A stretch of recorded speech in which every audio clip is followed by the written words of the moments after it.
Bienvenue à la vidéo de formation sur le remplacement du module de commande électronique du groupe moteur-propulseur ECM-PCM. Les modules de commande du moteur peuvent être compliqués et sont souvent très coûteux. Il est donc important pour les techniciens professionnels et les consommateurs d'éviter les remplacements inutiles ainsi que les retours au titre de la garantie. Il est possible d'éviter la plupart des problèmes entraînant des retours au titre de la garantie en observant des procédures appropriées avant, durant et après l'installation. Commençons par le véhicule. Vérifiez les codes de diagnostic d'anomalie CDA stockés dans l'ordinateur du véhicule. Consultez ensuite les bulletins de service technique BST ainsi que les bulletins de calibrage et de programmation flash publiés par le constructeur du véhicule. Assurez-vous de corriger tous les problèmes avant de procéder au remplacement. Examinez le module existant sur le véhicule. De mauvaises connexions peuvent entraîner le mauvais fonctionnement de l'ordinateur en bon état.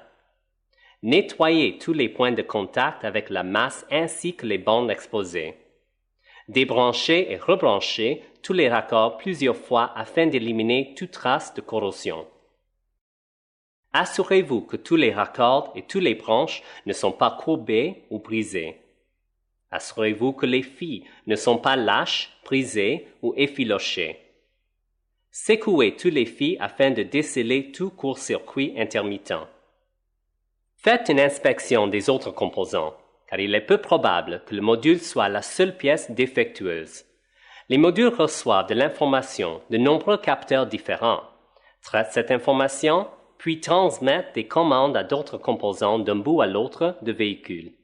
Une pointe de tension, par exemple, peut avoir endommagé le module, ou encore, un ou plusieurs de ses composants de données d'entrée et de sortie peuvent ne pas fonctionner correctement.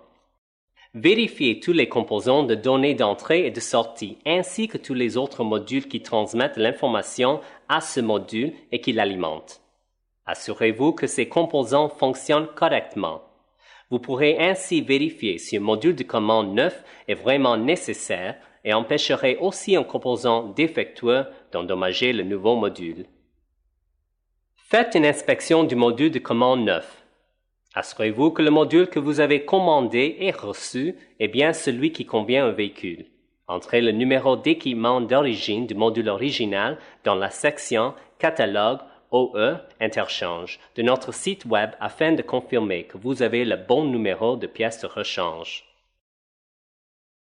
Bon nombre de modules de commande doivent faire l'objet d'un calibrage et d'une programmation flash avant leur installation sur le véhicule.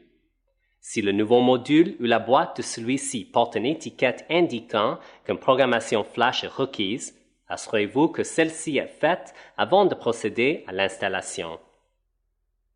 Manipulez le module de rechange avec soin. Évitez les points de tension et l'électricité statique.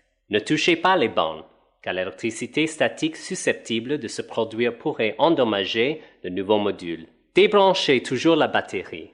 Mais d'abord, assurez-vous que l'allumage est à la position off. Si le module d'origine est muni d'un microcircuit amovible, assurez-vous de le réinstaller dans le nouveau module. Assurez-vous que les raccords sont branchés correctement et qu'aucune broche n'a été courbée ou endommagée durant l'installation. Évitez de serrer exagérément les raccords visés, car ceux-ci peuvent facilement subir des dommages. N'oubliez pas d'effectuer la reprogrammation flash du module, le cas échéant. S'il y a lieu, effectuez toutes les procédures de réinitialisation afin d'assurer le bon fonctionnement du véhicule. Si le module a été remplacé afin d'éliminer un code de diagnostic d'anomalie CDA, faites un essai routier approprié ainsi que les tests de cycle de conduite afin de confirmer que les codes d'anomalie ont bel et bien été éliminés. Après le remplacement, si le véhicule présente les mêmes symptômes qu'avant le remplacement, il est peu probable que le module de rechange en soit la cause.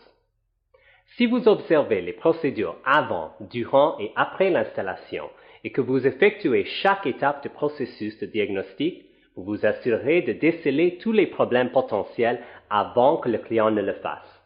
Vous réduirez ainsi la possibilité de devoir reprendre la réparation et assurerez la satisfaction de votre client.